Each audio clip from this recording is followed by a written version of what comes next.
Hi అండి, welcome back to our channel Kavitha Srinivas. ఈరోజు recipe వచ్చి పాంప్లెట్ ఫిష్ కర్రీ అండి. చాలా టేస్టీగా ఉంటుంది. మరి ఈ రెసిపీని ఎలా ప్రిపేర్ చేసుకోవాలో ఈ వీడియోలో చూసేయండి. ఫిష్ కర్రీ అయితే ఆల్మోస్ట్ అందరూ ఇష్టపడి తింటారండి. పాంప్లెట్ ఫిష్ కర్రీ అయితే ఇంకా టేస్టీగా ఉంటుంది.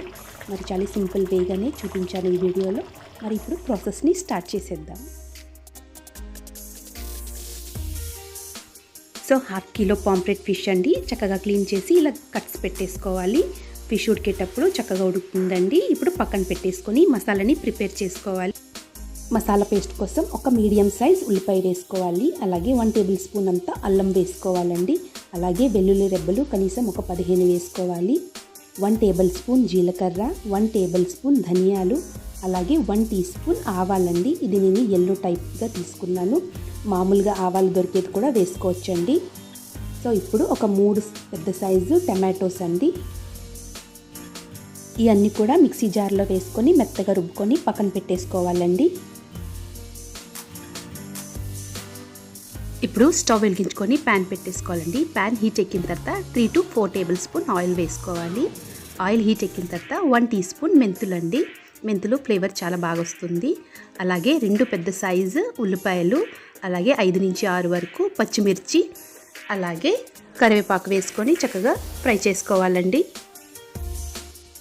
ఆనియన్స్ ఫ్రై అయిన తర్వాత ముందుగా తయారు చేసుకున్న పేస్ట్ ఏదైతే ఉందో అది యాడ్ చేసేసుకోవాలి. ఒక 5 నిమిషాల వరకు కుక్ చేసుకోవాలండి, ఆయిల్ పైకి వచ్చే వరకు. ఇప్పుడు 1 టీ స్పూన్ పసుపు, అలాగే 3 టేబుల్ స్పూన్ కారం పొడి. సో కారం ఎక్కువ అనిపిస్తే మీరు తక్కువ వేసుకోండి. ఫిష్ కర్రీకి కారం ఎక్కువే పడుతుంది కాబట్టి 3 టేబుల్ స్పూన్ యాడ్ చేశాను. సో ఇప్పుడు సాల్ట్ కూడా యాడ్ చేసేసుకోవాలి. సో ఒకసారి బాగా కలిపేసుకోవాలండి మొత్తం.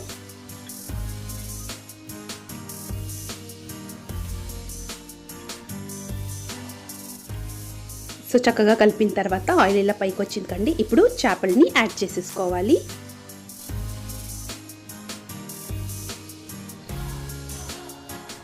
చేపలన్నీ యాడ్ చేసిన తర్వాత అండి ఇప్పుడు 2 పెద్ద సైజు లెమన్ అంతా చింతపండు తీసుకొని 2 కప్స్ వాటర్లో ఆ జ్యూస్ని యాడ్ చేశానండి. సో పులుపు కూడా మీ తగ్గట్టుగా వేసుకోండి. సో నేనైతే 2 కప్స్ వాటర్ వేశాను, అంటే చింతపండు వాటర్ని యాడ్ చేశాను. అలాగే కొత్తిమీర స్టెమ్స్ అండి, ఆ రెమ్మలు కూడా యాడ్ చేశాను. సో ఉడికినప్పుడు ఆ ఫ్లేవర్ కూడా చేపలకి బాగా టేస్టీగా వస్తుంది. నెమ్మదిగా ఒకసారి కలుపుకోనండి. 15 నిమిషాల వరకు మీడియం ఫ్లేమ్లోనే చక్కగా ఉడికించుకోవాలండి. సో పాంప్లెట్ ఫిష్ కర్రీ అంది రెడీ అయిపోతుందండి.